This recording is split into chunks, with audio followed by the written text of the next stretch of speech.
Viewers, we welcome you tonight to our election night coverage where Brantford Community Television joins forces with Totucket TV and North Haven TV to bring you this hyper-local coverage that I know everyone will be interested to hear and see. Lonnie, welcome. Oh, thank you, Leon. It's so great to be with you again and to be with everybody. This is going to be quite an exciting evening. I was talking to a documentary filmmaker yesterday who said if he had tried to make this as a movie, no one ever would have believed it. All of the things that have happened in this campaign, and so it's going to be quite an interesting evening. I don't think that there is an American out there tonight who could honestly say they haven't felt the drama that we all have felt a little bit of for the past several months.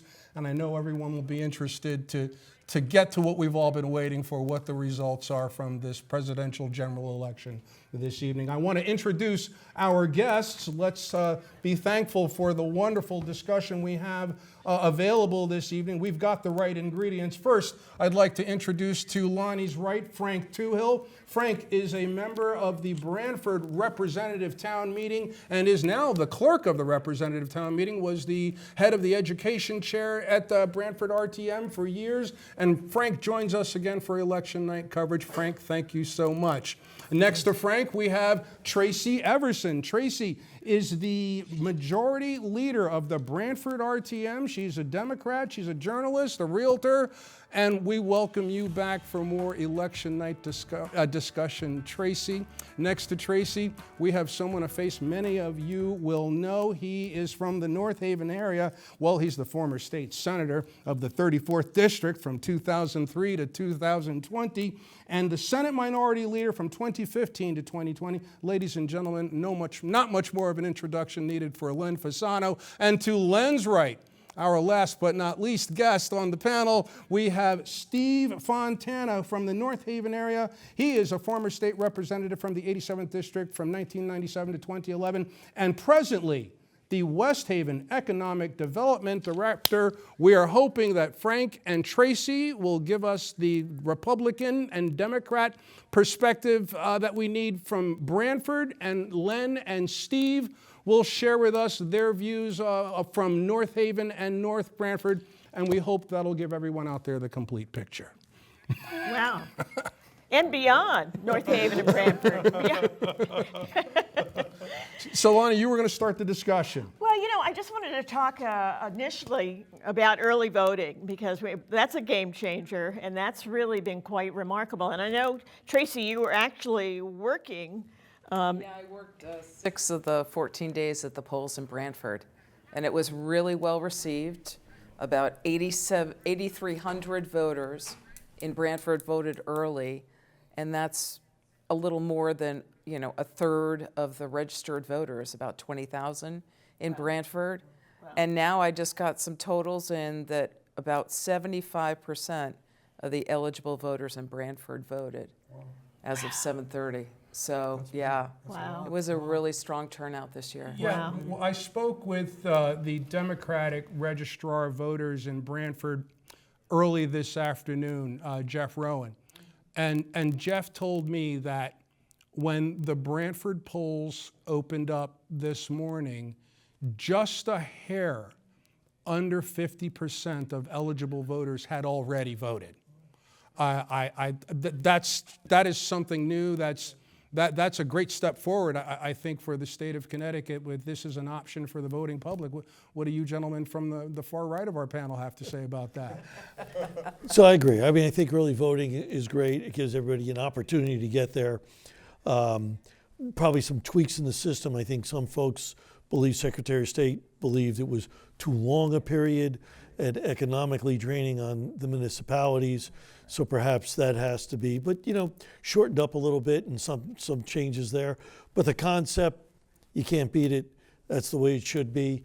Maybe shorten a little period up. I think there's an envelope issue here or there that has to be tweaked. But overall, it's a first step. I think it's working out well. We just refine it. That's what it's all about. Steve? No, I agree. I think North Haven had about a third of the people come out early. There probably was a a lot of absentee ballot voting as well. I think we have to evolve with the times, and I think it's not just about showing up on election day anymore, it's about making it easier for people to vote in a safe and secure fashion. I had this discussion with someone 2 or 3 weeks ago, and I made the point that I said, we no longer live in a Monday to Friday, 9 to 5 world. We are 24/7. People are in touch all the time, and schedules are just all over the place. It was just wonderful when my wife and I went out. I think it was was it on a Saturday afternoon? Was that it was? Yeah, I think we voted on a Saturday this year. You can That was vote on great. Saturday and Sunday. We went out and voted, and I enjoyed nothing more than riding past the polling place today, having nothing to do with it. So Lonnie, you talked to some people up in Hartford about early voting, didn't you? Yes, well, actually, we went over to the Branford Community Center to talk to folks to see how it was all going down. I had gone earlier to vote a few days before, and I was really surprised. It's so, everything was copacetic. Nobody was having any drama. And no matter what party they were from, everybody was, really in a good spirit. So I talked to the Secretary of the State and a lot of people at the state level, and they're saying that's what they've seen everywhere. And I know that we have a little video prepared from you when Lonnie interviewed, who do we have, Attorney General William Tong, speaking about, and I'm sorry, no, first we wanted to run the early voting let's do piece. the early Well, voting we'll do the piece. early Talking voting about piece that, yeah, first. yeah. Can we get that up on the screen for the viewers? Yeah.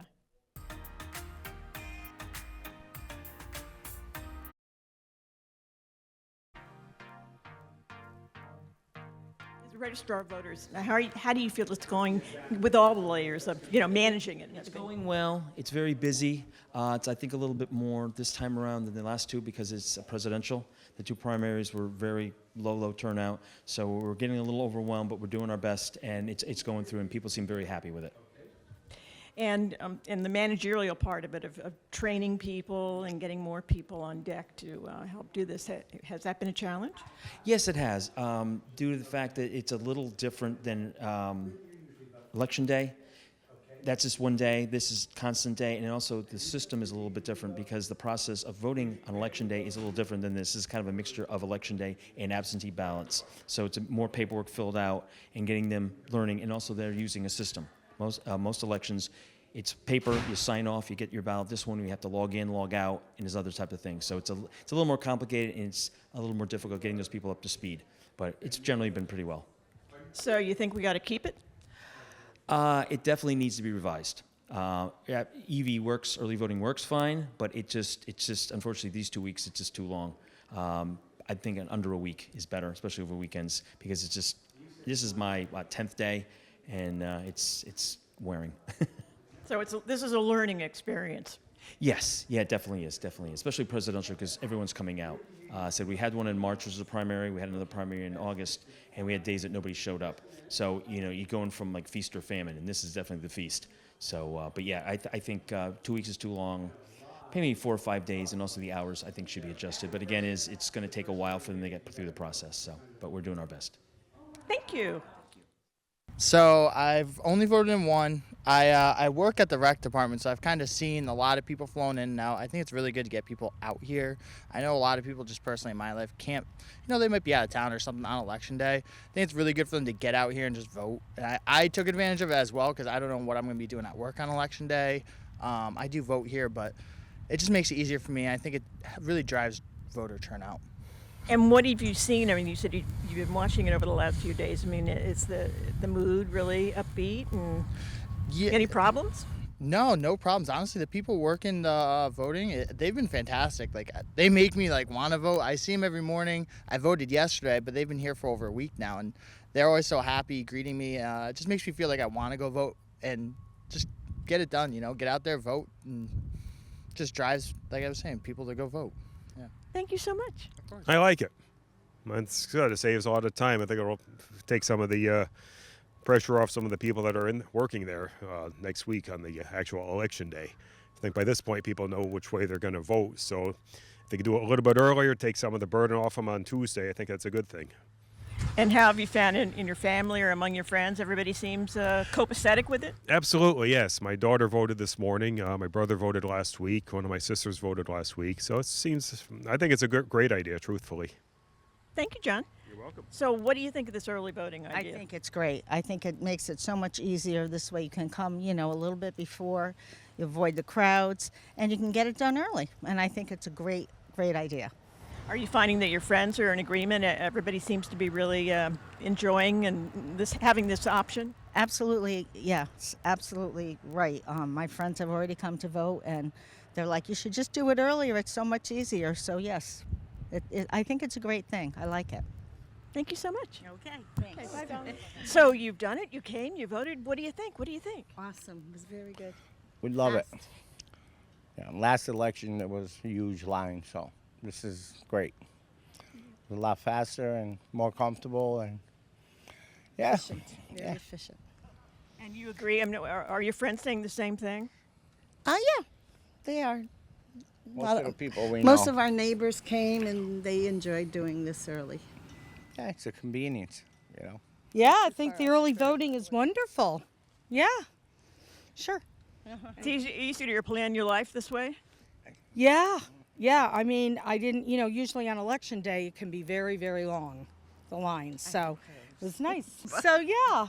Don't you think it's nice the early? Absolutely. It is. Absolutely. Yeah. Best Gives thing. everybody a chance Yeah. to get here besides that one day. Yeah. Yeah. A lot of people work. It's hard to get here. And Yep. but now that we're retired, we could go in. That's right.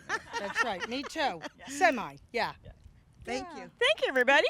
Okay. So you guys have been working in this whole new system that we've implemented, and what do you think? How's it gone? I know that people are very receptive, very happy to have the option to have we have 14 days. Most days are 10 till 6, and some days are 8 to 8, but they seem to be very satisfied with the option to come. Yeah. And you find that all different communities are finding this useful? Yeah, different people is very happy. क्योंकि some people one day election no come, लेकिन this time is a lot of people in come every day. Yesterday is a lot people come, maybe 900 to above people come. 900 yesterday? Yeah, 900.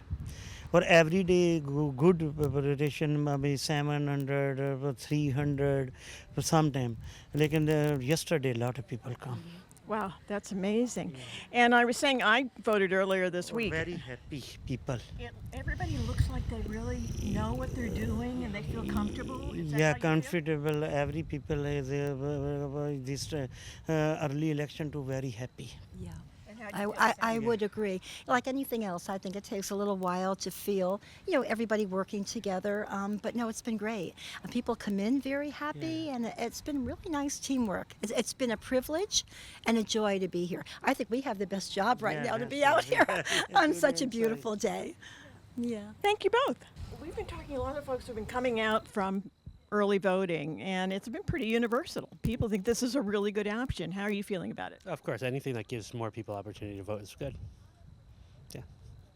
And it's easier to arrange your schedule around it? Oh yeah, give us a whole week instead of just a couple hours. And how are you feeling about it? How many elections have you voted in? Well, this is my 7th presidential one, and then several of the ones in between, so I don't have an exact count, but a lot of them. Wow, because I thought you were like 12. No, plus 30 actually. But thank you.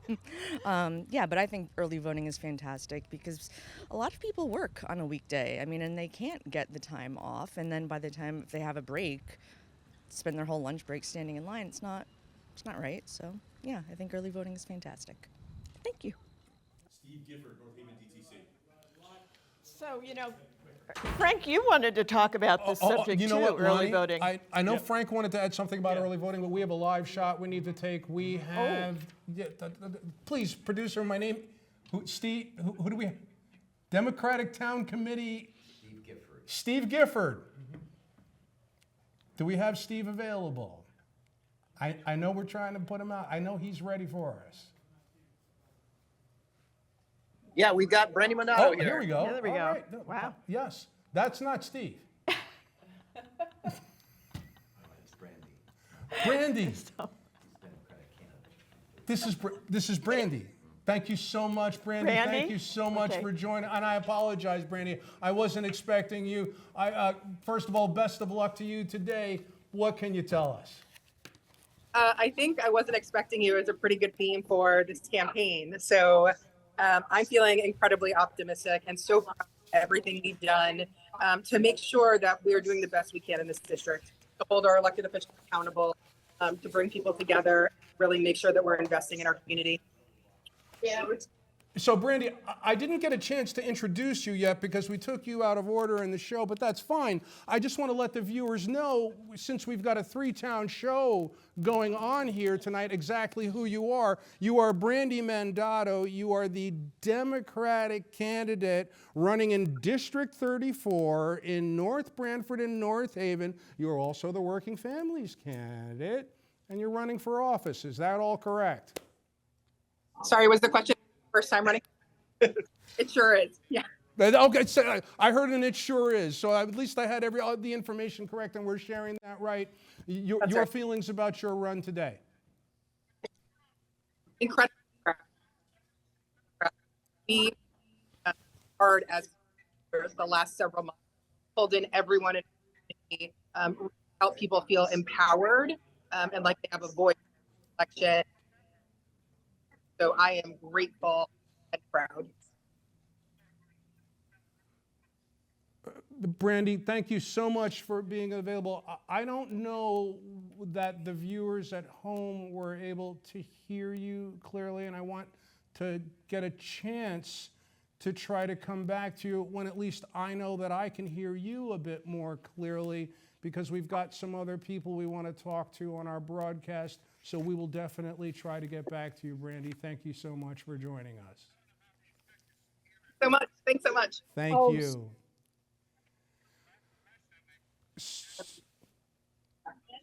Are we bringing it back to the set here?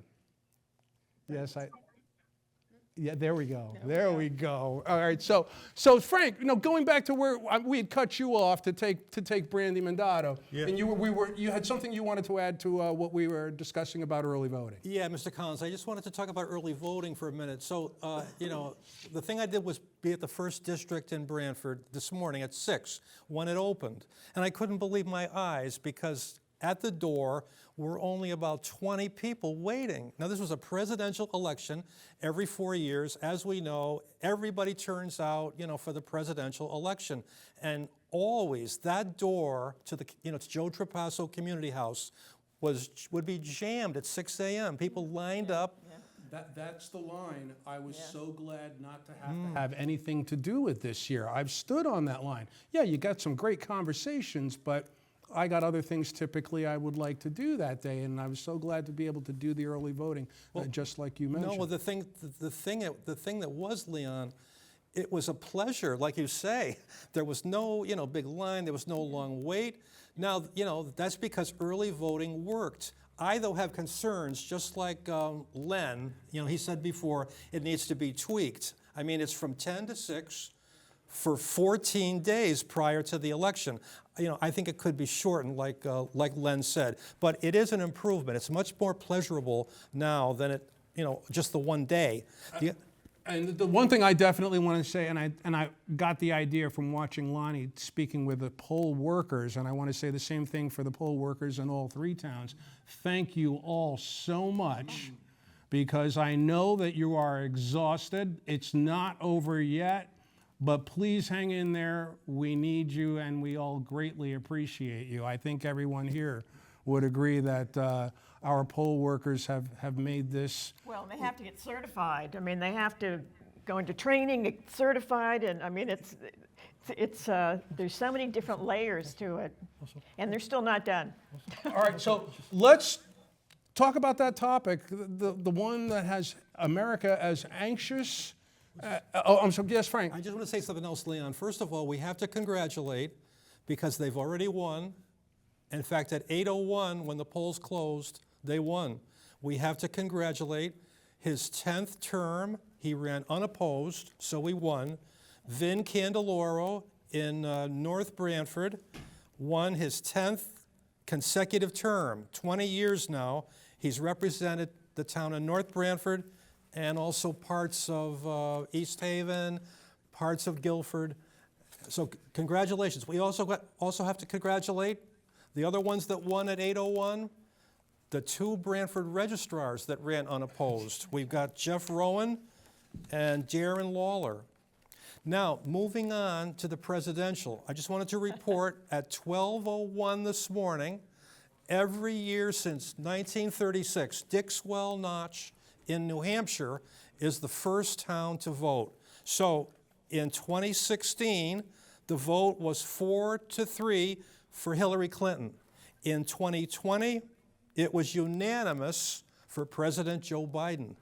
And you know, at 12:01 early this morning, Dixville Notch, New Hampshire voted a 3-3 tie. I watched those votes come in the same way you did, Frank, and I thought that, you know, no one would love that way to open Election Day more than the media that is beginning its November ratings period, because everybody wants to know how this is all going to, and we're all glued to our I heard there was a lawsuit televisions. for a recount. I don't know if that's true.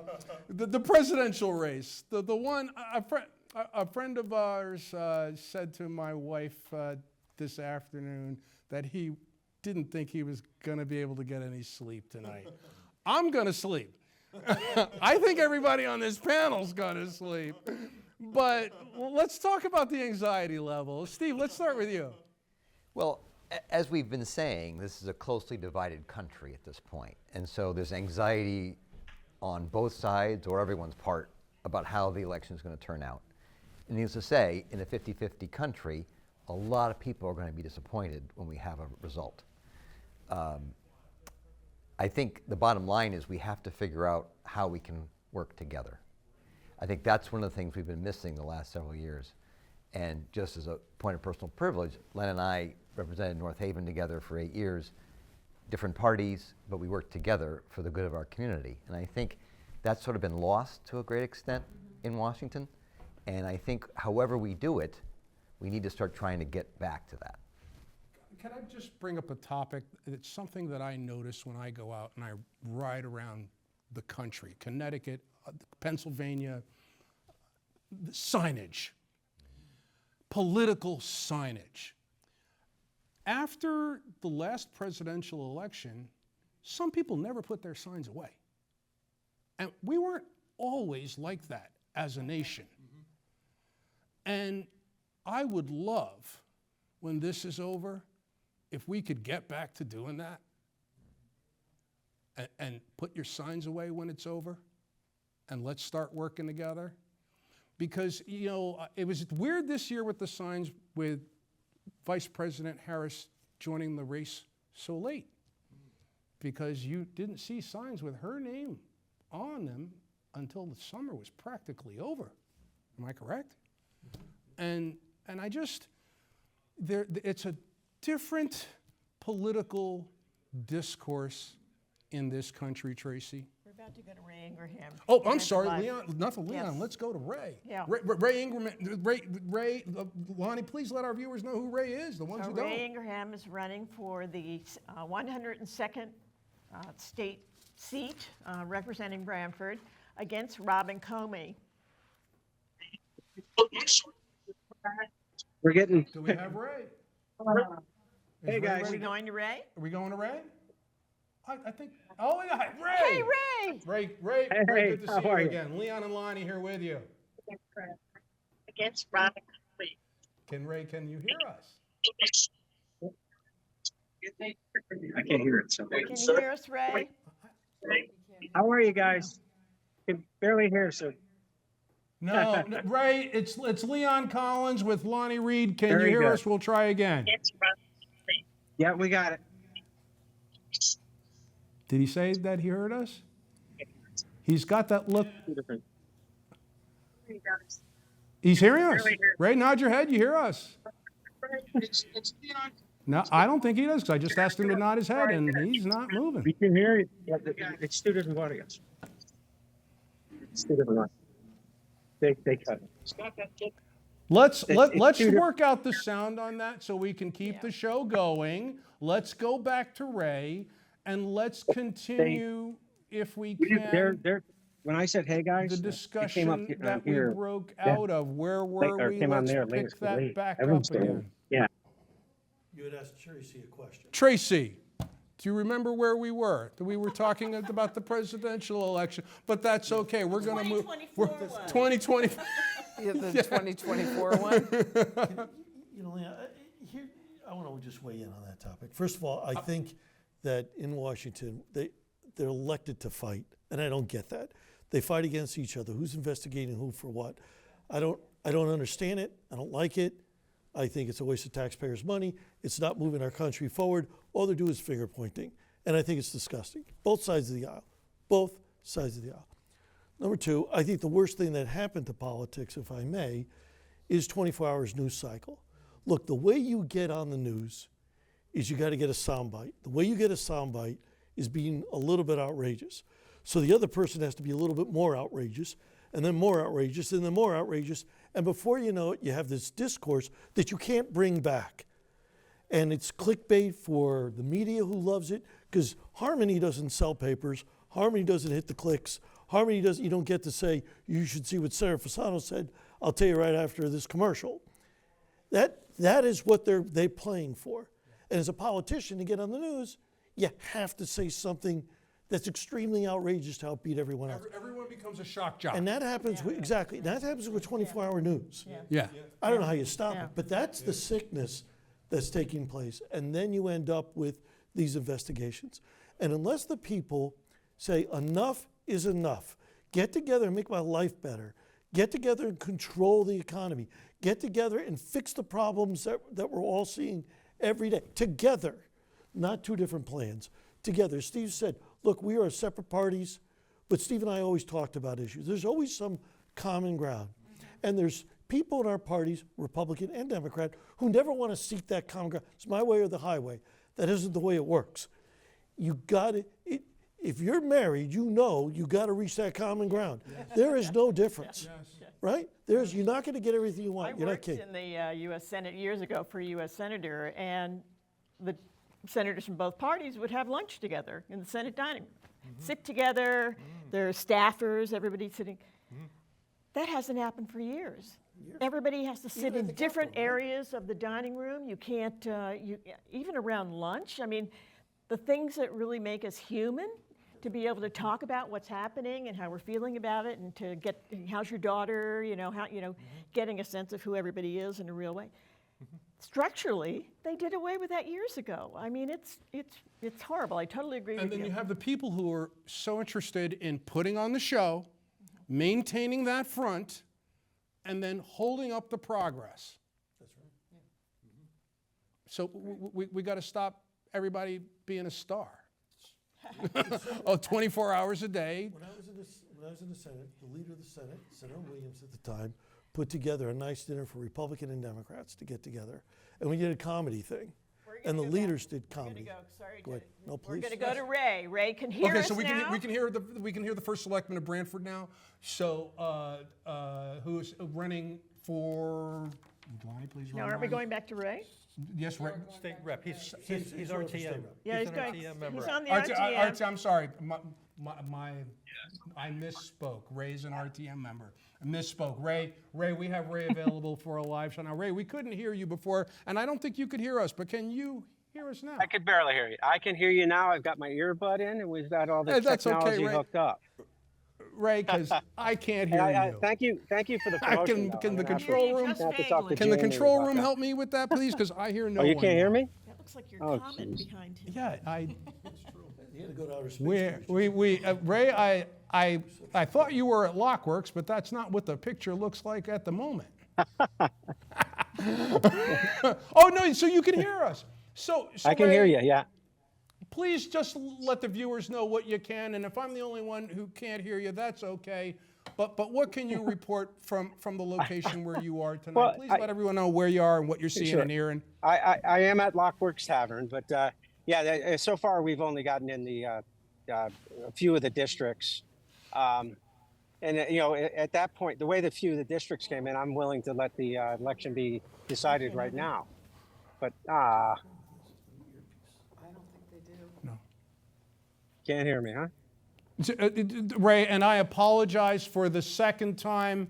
I wish there were more that we could take from you, but we're going to try to get those technical difficulties ironed out so we can have at least one good conversation with you before this broadcast ends. Please, and viewers, as the show goes on, please keep an eye on the bottom of your screen. So as people in Lockworks, viewers out there tonight in the 3 towns, as we How's it get the now? numbers from the various locations where we are getting our information, we'll be putting them on the screen. So you got to keep watching. We'll get that up as soon as we can. So Ray, thank you so much. We'll try to come back to you one more time. Let's keep the discussion going where we were talking about how things had to, we hope, change, because I think everyone's a little tired of the nonsense. I have gotten so I was never someone where I was drawn to politics, but I enjoy knowing how things work, and I'm afraid even to discuss politics with people nowadays. Should we, speaking of this and all of the anger and all of that, should we hear from the Attorney General, William Tong? I think that's right, because I think you explained to me that Attorney General William Tong, with other state officials here in Connecticut and in other states, is concerned with not only this election happening in a fair way, but also is concerned with what happens with our country when Election Day is over. Well, and one of the great things to what Lem was saying, William Tong and attorneys general from both parties in several states have gotten together, and they've already put a team together. And whatever happens after Election Day, when votes are being challenged and all of that, these attorneys general are saying they're not going to allow that to hijack the elections. And they're working together to really deal with that. So that was news that hadn't come out yet, so he's actually breaking news. Yeah, so we've actually got a little bit of breaking news. And we see a little William Tong. Let's hear from the AG.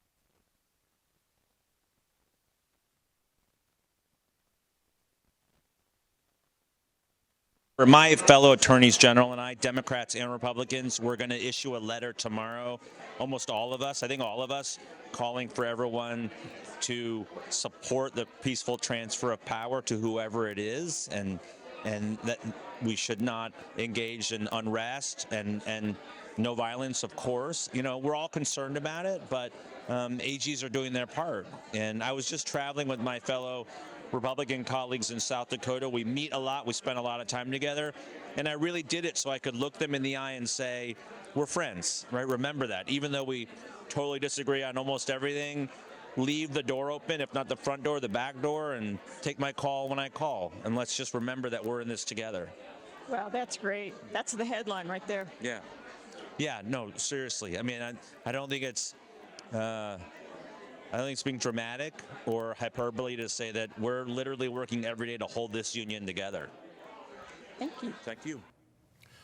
So again, with this, many people, state officials, people like myself, concerned about the way our nation's going to handle the results of this election. Anything here that? Well, I heard a soundbite tonight driving here from former President Trump saying that he would abide by the election results. And I was personally quite surprised by that, because Stop the Steal has been something that has been circulated and has been unfounded. It went to the courts. It went through the courts. Nothing was determined that there was anything afoul. It was one of the most secure elections in history. They're saying this election, 2024, is even more secure. And there have been a lot of bad actors trying to hack into our systems or try to sway the votes and all of that. I mean, it's not just the people and the politicians, right? We have outside influences who are trying to cause chaos in our country. And you know, taking that with a grain of salt, you need to kind of think about that too. Steve, you wanted to add to that? Yes, Leon, thanks. Just to jump on Tracy's point and back to what you and Lonnie said earlier, I actually have served as an assistant registrar in North Haven for several elections, not today, obviously, but in previous years. And just speaking from my experience, I can only assure the people who are watching that the people who work on elections are scrupulously fair and honest. Yes. They want to follow the law, they want to do what's right, and the important thing for them to recognize is there are Democrats and Republicans at every stage of the process, at least insofar as I can testify in North Haven. So it's not like it's some partisan effort on the part of one party or another to rig an election. People of good faith from both parties come together to administer our elections in a fair manner and have done so for a couple hundred years. And so I feel like that's sort of what's gotten lost in some cases, because I think people do take pride in doing a good job. And I feel that people forget sometimes that the people who are running your election, they're your neighbors. Yeah. They're the people that you stand on line with at the grocery store and the people that you sit next to in church or a synagogue. These are the people you live with. They are giving up their time volunteering to do what they think is, what they know is what needs to be done for our country. I think we owe them a lot more appreciation than they typically get. Yeah. And I agree with you. In a general rule, yes, I agree that these folks are neighbors and everyone tries to do it right. But that's not to say that we don't have our issues. Yes. Bridgeport. Milford, Yeah. the Milford, is Milford or West Haven? Must be Milford because Mayor Boris in West Haven, right? Yep. Yes. So Milford issue where there was a lawsuit because a candidate lost by 6 votes. They brought the lawsuit all the way to Supreme Court, and the Supreme Court said there were failures with the absentee ballots, absolute failures. Absentee ballots that were counted that were on the table. Justice McDonald, used to be a state senator, said this was an abhorrent way to do, but you cannot prove if those absentee ballots, who they went for and what difference they would have made. So it's not that we have to stay vigilant. We got to protect the process, because if people don't believe in the process, and I always say that, you know, appearance is reality, perception is reality. People have to be confident, and the way you be confident is if there is an issue, people are going to be held to task. You've got to hold those people accountable. Wanda in Bridgeport was held accountable. She was fired. Milford, nothing was ever done in Milford. I think that's wrong. People need to be responsible. If they mishandled it, they need to be removed from that position, because it's an element of trust. And in that case, I don't know if you have something you got to go to live. No, because you brought up the element of trust, and I wanted to mention the other end of the spectrum about the element of trust, where I hope that, you know, Supreme Court justices behave moving forward in a way that is exemplary, because that hasn't necessarily been the case. I'm being nice, because I couldn't believe some of the stories I've read this year with the coverage of the way some public officials have publicly behaved. Because you guys, I don't mean guys in a sexist sense, I mean this, elected officials know that the job... You can blame them. Yeah, well, okay, you're one of the guys. Tracy okay. and I would, you know, So, we're perfect. But I'm the only one here who hasn't held an elected office, but you guys know that that is a 24-hour, 7-day-a-week responsibility. And you can't pretend that you're off when you want to be just because you're a Supreme Court justice. Speaking of women, Robin Comey is standing by to speak to us. And Oh, I'm sorry, I see her. There she is. Yes. There she is. Hello, Robin. We're good. How are you? I'm great. So you have news for us? Well, we've got a few districts in. We have the 3rd district. I'm outside the location where we're looking at the results. So I don't have my eye on the results, but I think we have the 3rd district, we have the 4th district, and we have the 6th district in, and they're pretty even. And so are there dramatic don't have the differences in the votes, absentee or number. are they, how does it look in terms of, the volume, the plurality that you're seeing? I think that both sides got out and voted, very effectively, and are really, we have let's see. I know that we had about, we've had at least 80% of the Democrats vote, and pretty close to those numbers for the other parties as well. So it's definitely a nail biter. Route. It's not a route, you're saying? Yes. Right. Okay. So we have to keep an eye.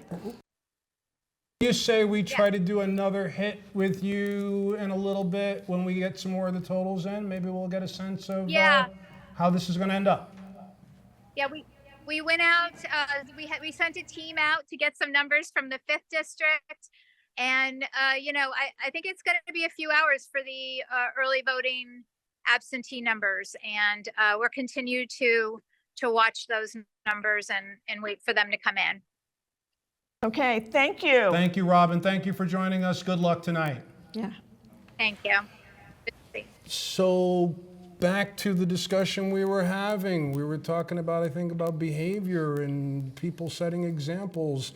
And we got to keep the discussion moving so we can pick up on those topics. But we got to talk about the U.S. Senate race that's happening here, where we have Chris Murphy, the Democratic candidate, and the Working Families Party candidate running against Representative Matt Corey, and Green Party candidate Justin Paglino, and Cheaper Gas and Groceries Party candidate Robert Hyde. Anybody want to start the discussion out with the effects of that Senate race? Yeah, that'd be interesting to see. I like that name. Anybody want to start out? Did anybody expect Mr. Corey to have a shot against Senator Murphy? Well, let me just say, Leon, I actually was in law school with Senator Murphy before he got elected to his first elective office, which was in the State House. So I served with him in the State House for a few years. I know Len served with him in the State Senate for a few years. I'll be honest, I like him a lot personally. I've known him a long time. I think he's a man who's very smart. He does his homework, and he's deeply invested in things like children's safety, going after the use of illegal handguns and weapons. He's also an expert on foreign policy, and he works really hard. So I think it's a challenge for anyone to challenge him in Connecticut. I actually think that most incumbents win every year, to be honest. I actually looked up the numbers from 4 years ago and 2 years ago in Connecticut, and it's something on the order of 95 to 97%. So the odds are stacked against challengers of whichever party you're in, whichever district you're running in. So I think But Chris is one of the people, circling back to what you were talking about earlier, who reaches across the aisle. He reaches across the aisle and has been doing that. It's very well known of doing that in the U.S. Senate. In fact, that's how he got that gun bill through. He was able to pull together a coalition to make that happen. So, speaking of good behavior and trying to kind of reach out and create these kinds of coalitions, he's one of those people. He's been in for 12 years, right? He's seeking his 3rd term now? Yeah, I think that's true, yeah. To that point, I've worked with Senator Murphy when he was a state senator. We had an issue, was actually here in Branford with some docks and a particular bill that would have hurt these docks. And I talked to Chris, and we were able to maneuver that bill not to hurt these docks.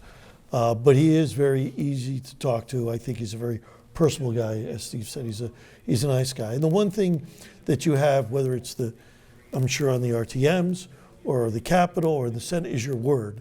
And your word has to be your bond. And if you give in your word, even if inadvertently you said yes and perhaps you had a little change of heart, you got to stick to your word for the most part, because your word is everything. And if you don't have credibility in these political arenas, you can't do anything. And Chris has built up a lot of credibility. I can speak in the state Senate, and I'm sure that that's what he's done in Washington. I may not agree with everything his policies, but I can't disagree with him as a person. I think he's a very nice man. I think Senator Murphy has excelled at the work that he's done here in Connecticut, and also taking issues to the national level, and working with other politicians, both sides of the aisle, as Lonnie said, to move forward the issues that I know he really, really cares about. So we've got a live shot, Lonnie, don't we? I'm being told that you had mentioned that we had to congratulate Vin Candelora. Yes. Well, we have an opportunity, I'm told, to do that right now. He ran unopposed for at least the second time. I think it's more times than that. And hello, State How are you? Representative. Again. Good evening, Vin how are you? Candelora. How are you? Good to see you all. Doing well. Vin, it's great to see you once again on our election night show. Vin, you're always good for good information. Yeah. Vin, please share with us what you can that we know our viewers in Brantford, North Brantford, and North Haven would like to hear tonight, sir. You know, we're very slow on the uptake for numbers, I think, this time around. I think a lot of the towns are sort of, struggling a little bit with getting the tallies for early voting. But it looks like, in our town in North Brantford, it kind of stayed the way it's been, a loyal sort of red community. We haven't seen any upsets right now. It's looking like, a lot of incumbents are winning again. Vin, I want to apologize. We're having a little bit of technical difficulty here in the studio. Your audio for us is very low, and I'm telling you that now so our producers can maybe try to fix that problem for us, because as always, I know you said something interesting, and I just want to make sure that everyone can hear it. Try. Walter, is there any way you can raise the level of what Vin is saying so we can hear him a little better in the studio here?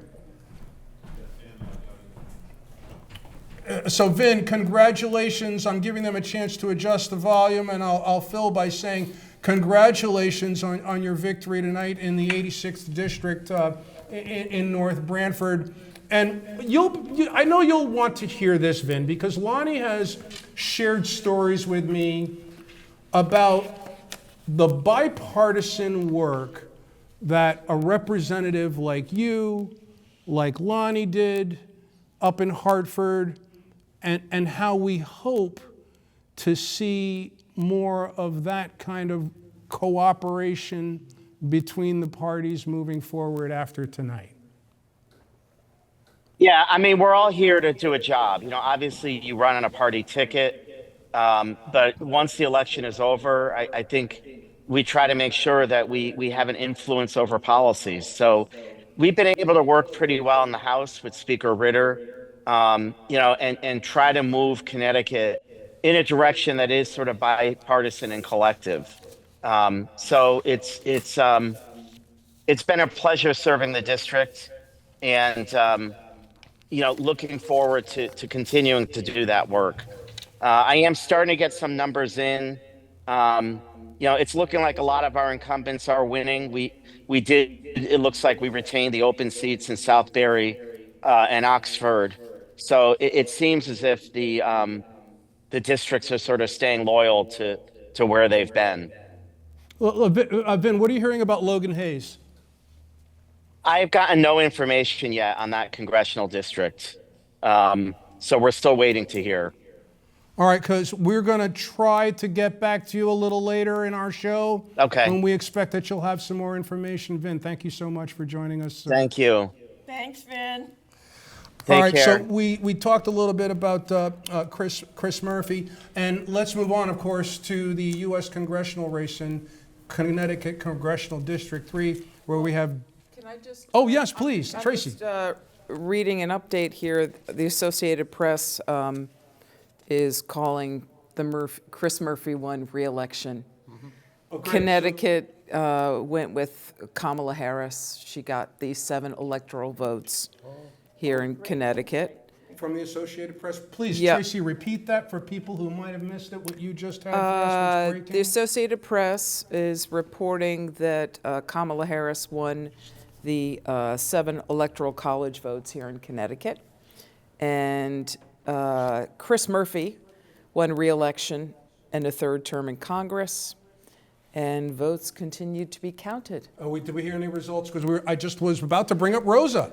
Yeah, I think Rosa is one of those, we'd be shocked if she didn't get reelected. I was trying to make it easy. I'll make that prediction. I'll go Look, you're going with the same. Well, it's been a very interesting opponent this year. Although, with a very interesting background. Very interesting match. And for the people who don't know, please tell us about Mike Massey, right? Yeah. Tell He's us a very about Mike interesting guy. Massey. He, Republican, independent? Republican, he had some very tough life. He went to jail for robbery. He found religion, he got out, and he's been trying to turn his life around. And he looks at politics from a very different lens, an urban lens, but a different type of urban lens. We had a great conversation. And he was saying how the voices of young African Americans can't break through. And he believed that podcasts should be created for these young kids to go to and get their message out there. And their messages take different forms. It was a really cool conversation. I went to his fundraiser someplace just to meet him and talk to him. But we spoke for about 40 minutes and then I had to leave. But I told him after the election, and he knew that he wasn't going to get a lot of traction. Getting your name out is important. But he's a very interesting fellow. Very interesting fellow. I've spoken to some people in the last year who've shared with me the idea of their disdain for identity politics. And Mike Massey is an example of someone who's broken out of that mold. And he's not what you would expect from what you've just shared with us. And what's interesting is that I was there, and this other young African-American guy comes up to me and goes, "Do you remember me?" And I said, "I'm sorry." Because you had retired from the Senate. I met you at Odd Lots in the parking lot. I said, "I want to get involved with the campaign." And you turned me on to George Logan. And I got involved with George Logan. And then the two of them, Massey and this other gentleman, started talking. And their beliefs were the same. Their ideas were the same. They both grew up in New Haven. It was a very cool conversation. Because I was talking to Steve earlier that I think that the strength of our state depends upon the strength of our cities. And we have to strengthen our cities. And I don't think we've done enough to strengthen our cities. I'm going to talk about Connecticut, in my view. I think Republicans have written them off, and I think that's short-sighted. I don't think it's politically smart. I don't think it's good for the state. And I think we've got a good message, but we don't bring the message to the folks who live in our cities. And I like our message. And I think we need to, if we're going to change this state and make it a better state, we've got to help our cities, Republicans and Democrats, together. I've got to give people hope and opportunity to grow. It's two different worlds in Connecticut. In the cities in this state, and then when you get out into the more rural and suburban areas. You have people from those two different areas who typically don't go to the other area, whichever is the area they are not. Unless they have to. They got to go to a hospital. They got to go to a train station. Or they got to go to work. Right. They come to New Haven. Yeah. But then they divorce themselves from New Haven. Right. I mean, Mayor DeStefano, we had our differences, but we had conversations about there are services that, and I think, Steve, you were up there when we had these conversations too, that, there are services in New Haven that the suburbs need, and there has to be compensation for using those services. You can't say, we're going to use your services, but you take care of them all. So there's some conversations that have to take place because the suburbs are also going to rot if the cities continue to rot, because Connecticut will rot. We have to make them vibrant. We have to bring them as tourist areas. We got beautiful places. You know, one of the talking. You want to run for office? one of the talking. My wife's thought I watching. No. It's no, the answer's no. We won't tell Mrs. Fasano. No, one of the talking points we had on our list tonight was divided America. This why I think so many people are anxious as we await these results tonight. How do you think we get past this? Anybody? Well, I mean, I agree with what Len said before. He described the 24-hour news cycle. We got the 3 news channels, on 24 hours a day, and they have to out each other, They have to build on, they have to be more outrageous than the last speaker, and I don't really see an end of it. I mean, as long as they get ratings, as long as they're profitable, as long as the sponsors, continue to buy ads on those channels, I mean, they're going to continue. So But I don't know. It's also how much you take or listen to them, right? Yeah, I mean, you yeah. can dip in and out. Oh, sure. You can read the New York Times Yeah. and the Wall Street Journal. Yeah. Someone just told me today about a podcast called The Flip Side, where they give the Democratic perspective Yeah. and then the Republican perspective or whatever on an issue, Yeah.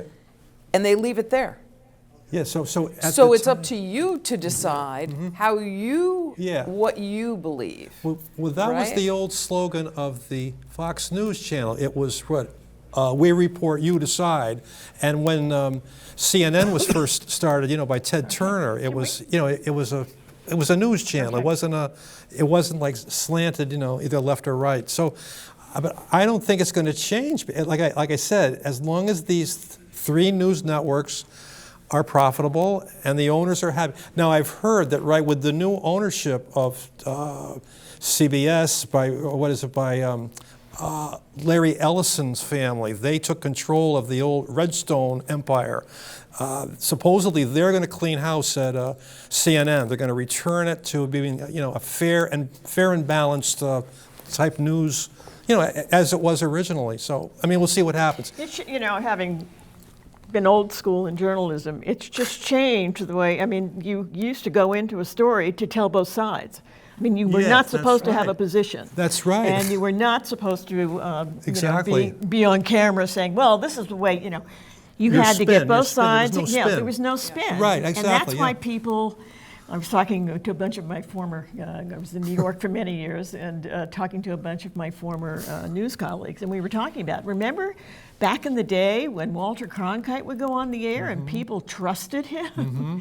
There was a whole level of trust because that's how you came in every story. You really wanted to be fair about it. Yeah. And There was a couple times at the time that President Obama was in office, he talked about that. He looked back to those days. He said, we had Walter Cronkite, that we believed, and that has changed. yeah, no, totally. And I'll take it one more step. I also believe that, and Trump is the biggest offender of this, is personal attacks are not necessary. Yes. Absolutely. And you can argue policy, Right. and you could disagree with the policymaker, and you could show shortcomings of their policy. But name calling, and if we as politicians attack each other personally, how do we expect the public to show respect for us in office? It cannot work where, when we talk about the Supreme Court, it has its shortcoming. But we as politicians have to show respect for the Supreme Court. It's amazing when a Supreme Court decision goes one way, the half that likes it that way say, "Great, you did a great job." The other half say, "You're all bums." When it goes the other way, the same group who cheer them are now booing them. You can't have it both ways. You've got to respect fundamentals in our society. Otherwise, you don't have a society. And it's up to the politicians, I believe, starting in Washington. That's why I don't like all these investigations. You investigate me, I investigate you.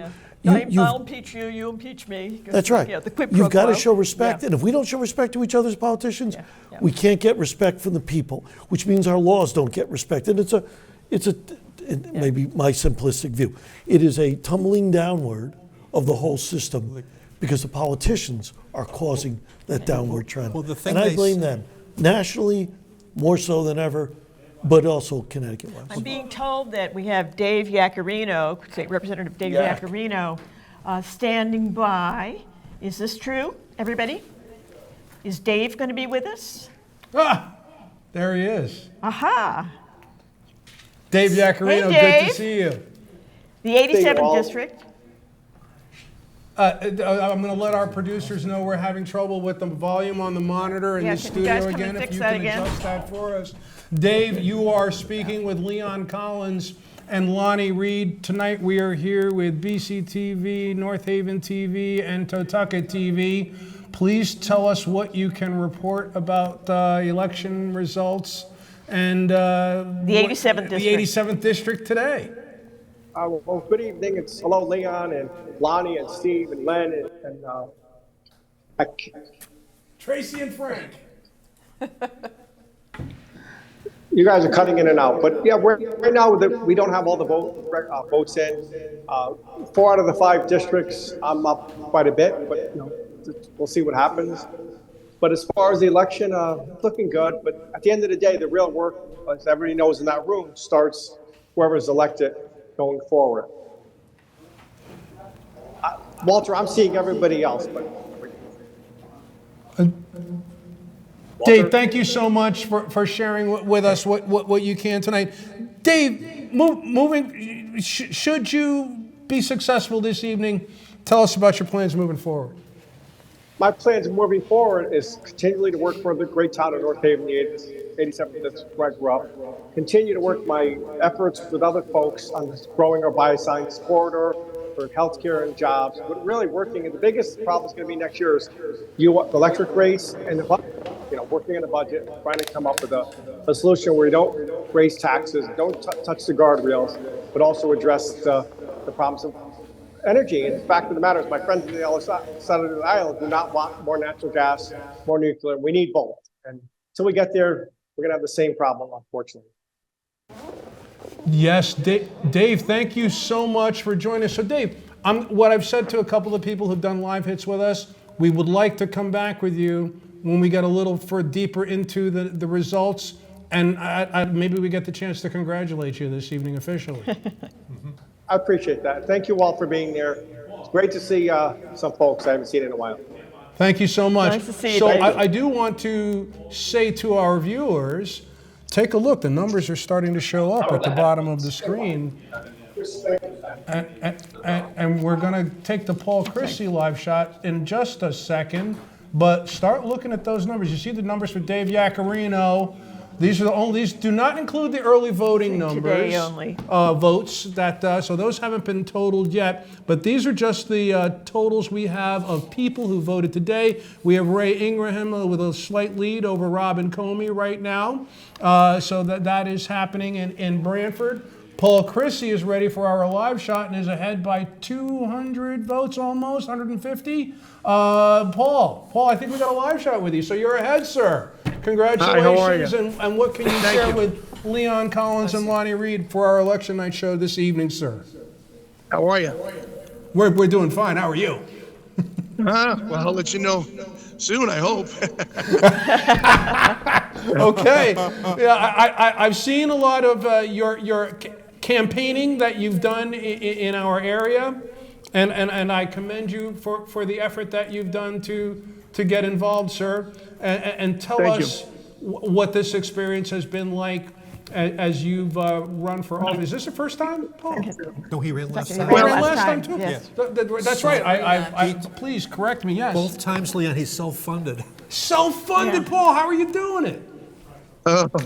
I don't know. Ask my wife. She's not happy with that. Does your wife know you're self-funded? Did you tell her that she's... After the first time I ran, she told me I was going to be running for my life if I did it again. So I kind of... Paul, I appreciate your perspective and willingness to laugh. That's great. We know you're slightly ahead. again, thank you for joining us. Anything you want to share with the viewership before we let you go and get on with our No, discussion? listen, I'm excited. Listen, it was a great campaign. I got to be honest. I don't think there's anything more I could have done differently. I said this the last time. Either the voters are going to want me or they're not, and if they think my ideas are good and I can help, I just want to change this whole tribalism thing. I really want to get away from. I honestly, if we could not have parties in local elections, I think it'd be great. I think it's more of a job resume than it is a party affiliation. But that's obviously a conversation for dreams and hopes one day. But I'm hoping people are taking the time to hear the message and not just pick a team. You know what I'm saying? It's important that we evolve. And I told people at a forum one night, I said, listen, maybe Christine's not my competitor and she's just my partner in a relay race, and it's my time to take the baton and run. You need some fresh ideas. You need new perspective. And I believe with my business abilities, I can help Connecticut probably get more fiscally responsible. I think we got some issues with spending, and it's not like we can't spend money. We just need to be responsible and probably negotiate better contracts. Let's put it that way. Paul, thank you so much for you. sharing what you have with us tonight. And we're going to try to get back to you one more time. I look forward to it. Thank you guys for everything you're doing, and hopefully we'll have an exciting night. That's Yeah. Yep. Go to Stephanie. Yeah, I think so. Lonnie, you spoke with Stephanie Thomas. Please let Yeah, our viewers... Stephanie Thomas, the Secretary of the State, really talked about, again, the negativity that was out there, but what she was really experiencing as she went around the state over the last couple of weeks, including early voting. So, Stephanie Thomas, Secretary of the State of Connecticut. Mm-hmm. How are we going to move forward after this election? No matter how it comes out, how are we going to move forward? It's funny. We were just talking about early voting and the joyful feeling that I've witnessed at the polls. People have been so excited to have another opportunity to vote. And I hope that feeling just translates after the election. I happen to believe that when you talk to people one-on-one, like, people always have more in common than it seems. So I'm hoping Connecticut can avoid the divisiveness that I hear from other states around the country. And the way we do that is if each of us takes personal responsibility to not create divisiveness. Thank you. You're welcome. We got No the shot. beautiful set. Frank, no. We will get back to that discussion in a little bit. Lonnie, the Secretary of the State, I know she's got her hands full for the past month, tonight, moving forward. Yes. Well, and to really was speaking to what Len has been talking about earlier about, the onus is on us and our behavior. She was making that point. You start to wonder, why is it so negative? You need to kind of go there first. Wait a minute, how am I behaving? How is my candidacy behaving? And really getting people to come back and address that in real ways. She said it's been quite remarkable seeing what we were saying earlier, is that she's really seen just such positivity going all over the state. In districts she was concerned about, really people responding very positively to early voting. That's great. No, it's true, because it's great. And one thing that none of us had when we were growing up that we've had to learn how to deal with on a daily basis is social media. I've had this evolution in my social media behavior and involvement, just like you mentioned, Len. We can't point the finger at the other side for being bad players if I'm not playing so nicely myself.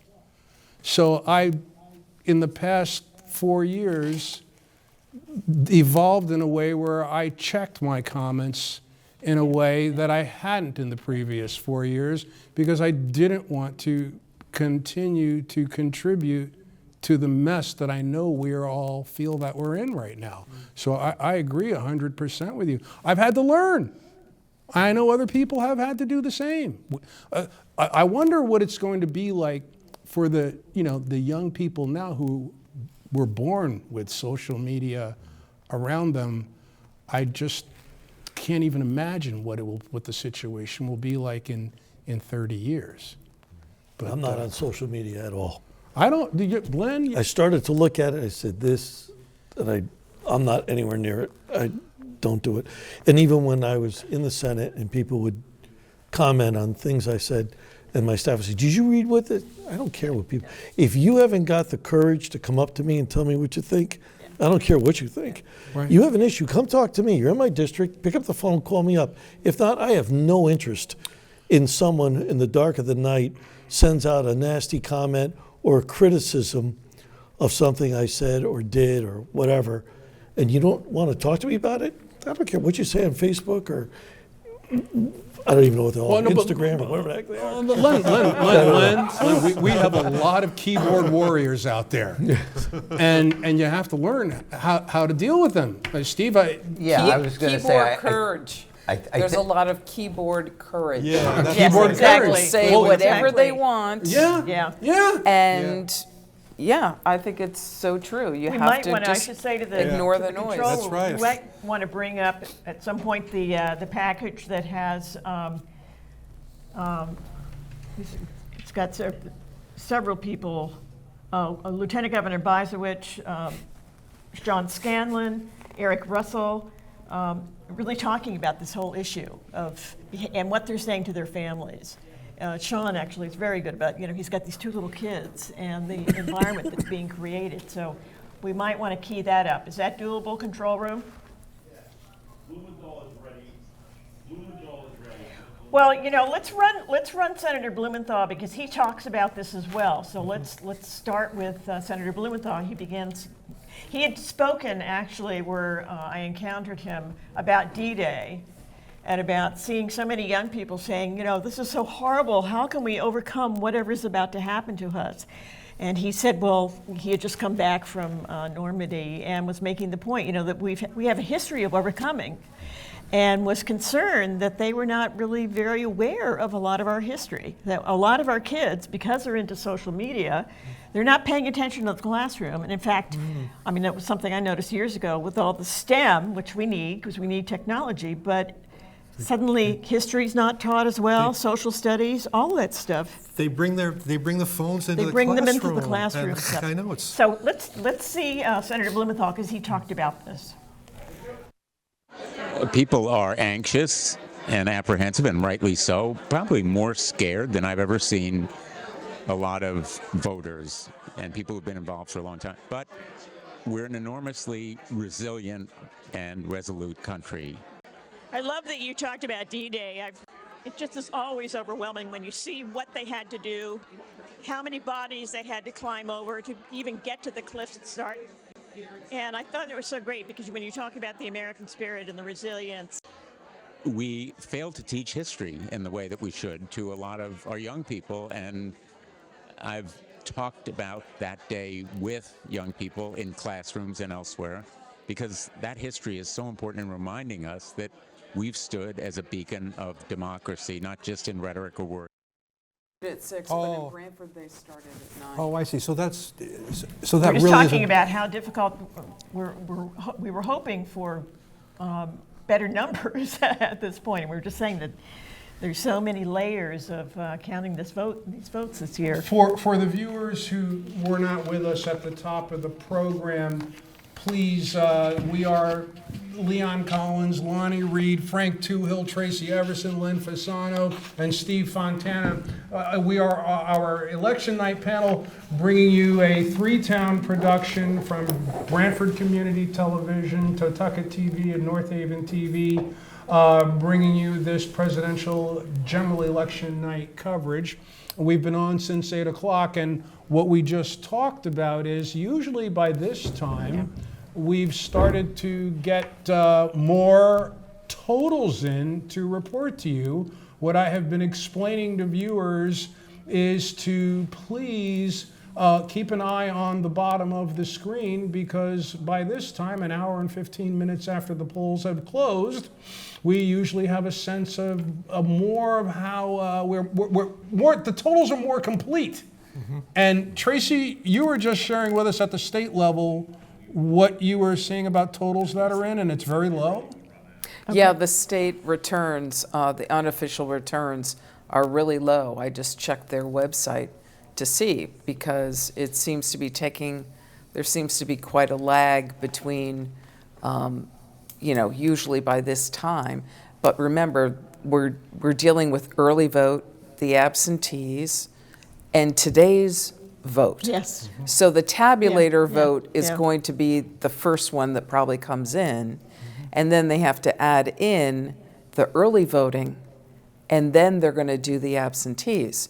So some of these races, if they come down to, a few votes or 25, 30 votes, we may not have those numbers until they open those absentees. And there's quite a few absentees I think in every Right. town. Yes, Yeah. yes. So what you're saying was this could be a while thing that we were all expecting to be the attitude we had to take while waiting for the presidential results. We might have to take that same attitude for the hyperlocal results as Right. well. Yeah. I'm not planning to do an 8-hour show or watch the sunrise from Totucket TV, so we'll do the best that we can covering, because we got a few more live hits that we can take, and We viewers, want to there you can also- see that Vin Candelora is doing better than a 0. I guarantee you. So we've got we some call it issues. for Vin? Let's call it Well, for I think Vin. I'm going to go out on a limb here and call it for Vin and say, even with that 0's not true. It's not true. Vin, congratulations. We are looking at Ray Ingraham still maintains a slight lead over Robin Comey with about 400 or so votes there. I'm looking. Paul Chrissy still has his lead over incumbent Christine Cohen in the 12th Senate District race. Brandy Mandato is trailing Paul Ciccarella in the 34th Senate District. And Dave Bedell. Well, Dave, we know you tried with the Green Party there, and thank you for running with your 70 votes, sir. You're not the winner, but just the same, thank you.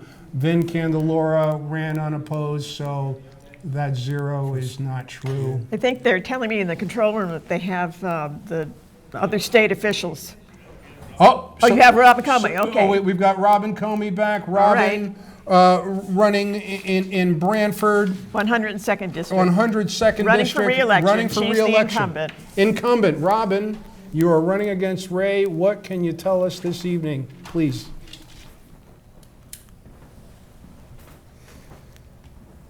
Few more hours, unfortunately, for the absentee votes to come in and be counted, and we want to make sure that we count every single vote, right? I mean, everyone has to feel confident that this vote is what it is. So, but I am, optimistic.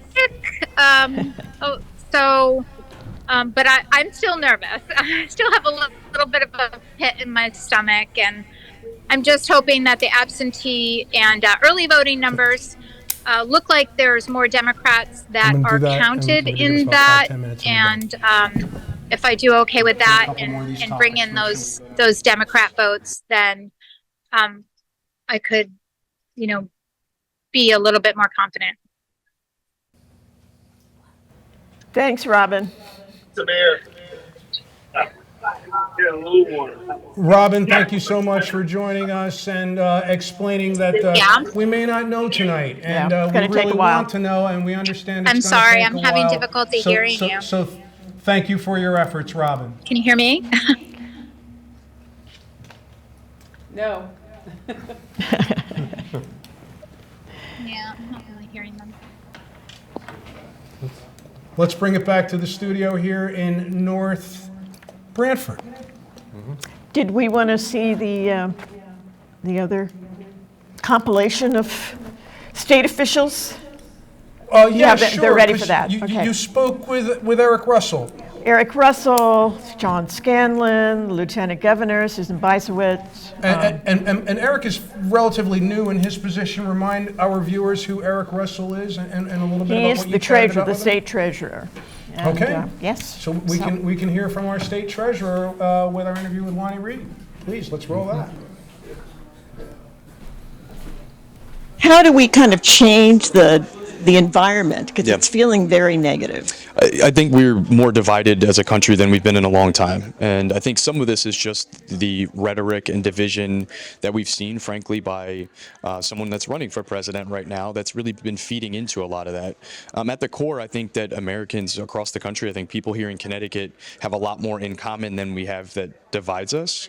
And I think that I'm looking forward to a politics where we can get back to that, talking about real issues and things that matter to people in our communities the most, and getting back to an understanding that this country is all about our differences and the fact that that is a strength of ours, right? The diversity that you have, the immigrant communities that we have that come in and bring their culture and their backgrounds and perspectives to the table is what has made America so great for so long. And so, I think getting back to a place that celebrates that, what we need to do first is that folks who are leaders in our state and in our country need to be doing that by example rather than feeding into the things that really have created a lot of this division. Thank you. Lonnie, I want to thank you for the time you took this week getting out and speaking with people up in Hartford who we knew would add to this program and our broadcast tonight. It's not easy. I know that you're working with the governor and doing everything you can to make Connecticut a little greener, a little cleaner, and give us the energy that we need in the future. So thanks for doing that. Oh man, it was fun. I enjoyed it. It was good to, and as with these folks, it's great to see old friends again as well. And so I enjoyed it. So what we have just learned is that we are not getting the totals that we had really hoped that we would be able to report to you this evening. That's just not going to happen because the counting of the early ballots and the absentee ballots must still go on and is expected to take several more hours. I understand that's the situation in Brantford, and I'm expecting that'll be the same situation in North Haven too. But we knew that with early voting, and even just with this election, it was going to be a while. And it's going to be a while in more ways than we thought, apparently. So I want to thank our guests for contributing to our broadcast tonight because, public television is struggling these days, everyone. And we do know that it is important, and everybody on this panel tonight, the six of us, I know we all believe in the importance of public television, or we wouldn't be here sharing what we could with viewers tonight. So I want to thank all of you and just give you all a chance to wrap up this evening with anything you want to add. So Steve. Well, first I'd like to thank you, Leon, Lonnie, and the staff here at Tutucket TV, and all the other panelists for this opportunity. It's always great to see you all. Secondly, let me just say, I'm always pleased to see so many people come out to vote. Our democracy depends on an active and engaged electorate. And so presidential elections typically bring out the largest number of people. That seems to be true today. Obviously, the weather here in southern Connecticut cooperated so that people had no excuse not to come out to vote. That's true. Obviously, with early voting and absentee voting, people have many ways of voting. So I think that's a positive. I'm pleased that there were no real issues of violence or concern at any of the polling places. And as Len said, and I'll segue into him, I just think we have to continue to figure out how we can work together. We need to pull it back. We're in a world not just of 24-hour news cycles, but social media and podcasting and other things. So we really have to, as a society, hold each other accountable and say, we need to find a way to work together. There's always a performative element in politics. Lonnie, you know that. Len, I know that. We all know that. But we have to be able to focus on getting the work done to serve people. Yes. So I think if we all play a role in that, hopefully, moving forward, we can start to get back to where we want to be. And with that, I'll segue to Len. Thank you, Steve. I agree with everything Steve said, except I have to make a correction, Lonnie, for the record. When you say old friends, you meant duration, not age. I just want to be clear on that. Of course. Okay, I just want to, I can't let the record be clear. But no, I think that, this is going to be the new norm, and it's a healthy new norm, which is there's a lot of ballots to count. We're going to do off the machines. Like Tracy said, that's the first thing you're going to get. And then we got to wait for the other stuff. And that's going to be a new norm, but that's okay.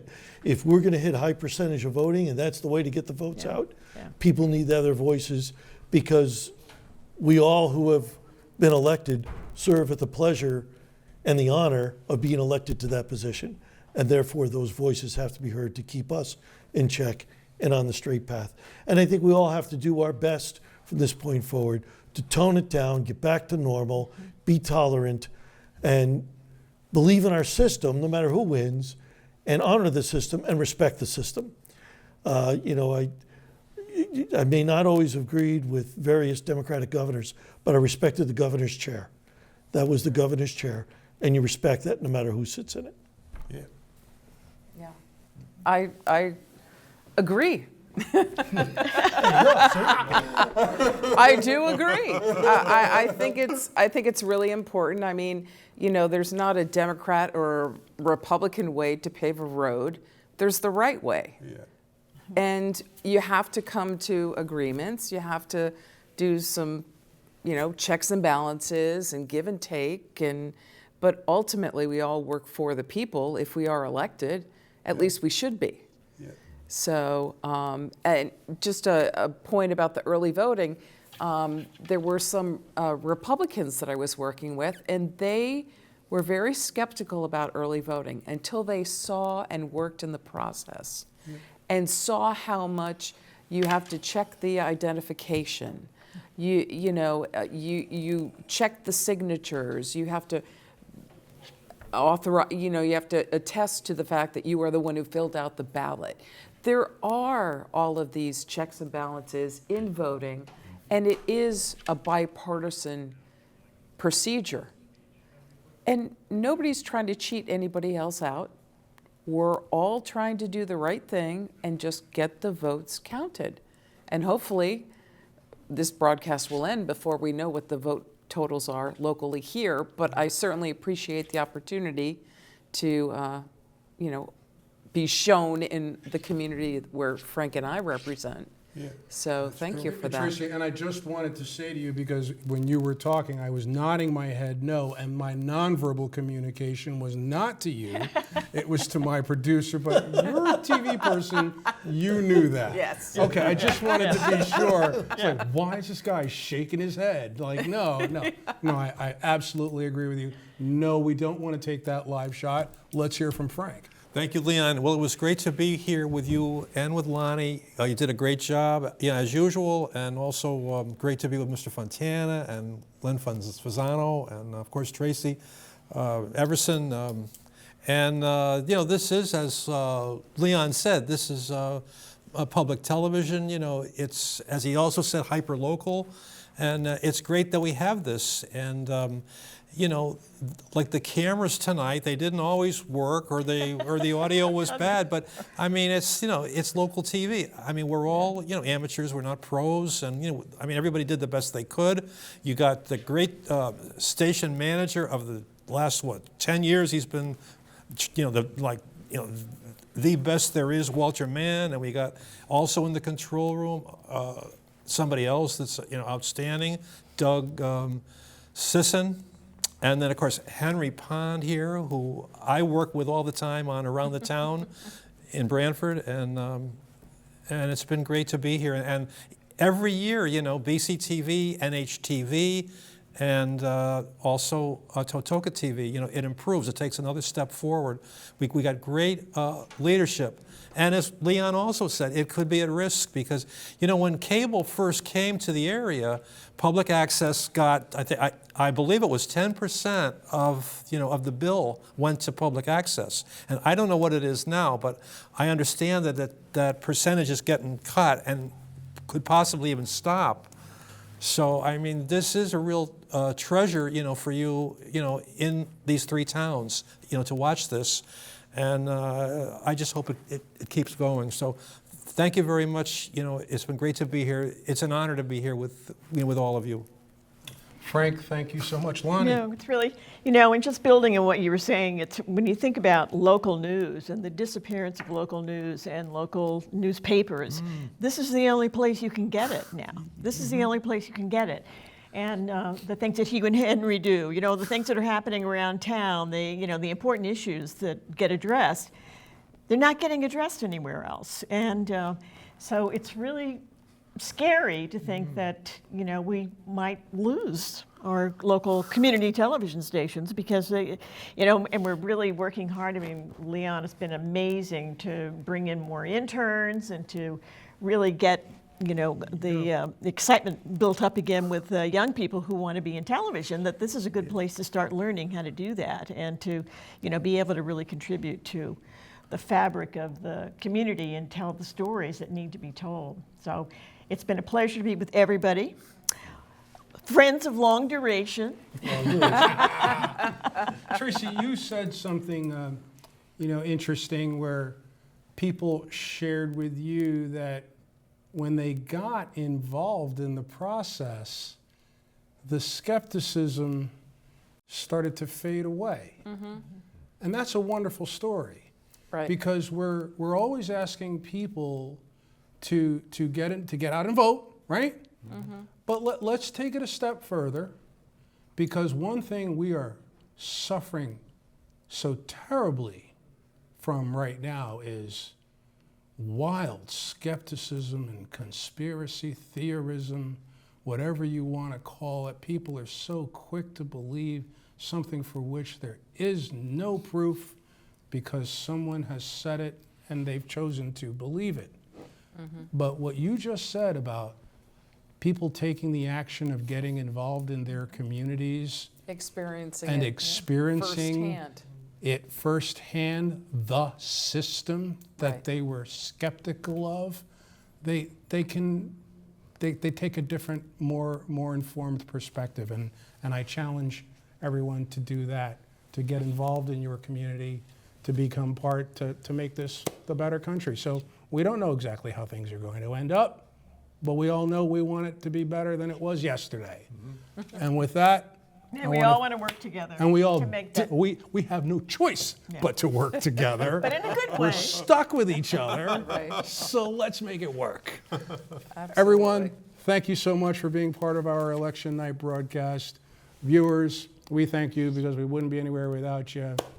And I would like to wish everyone a blessed tomorrow and a happy, happy, happy Election Day night.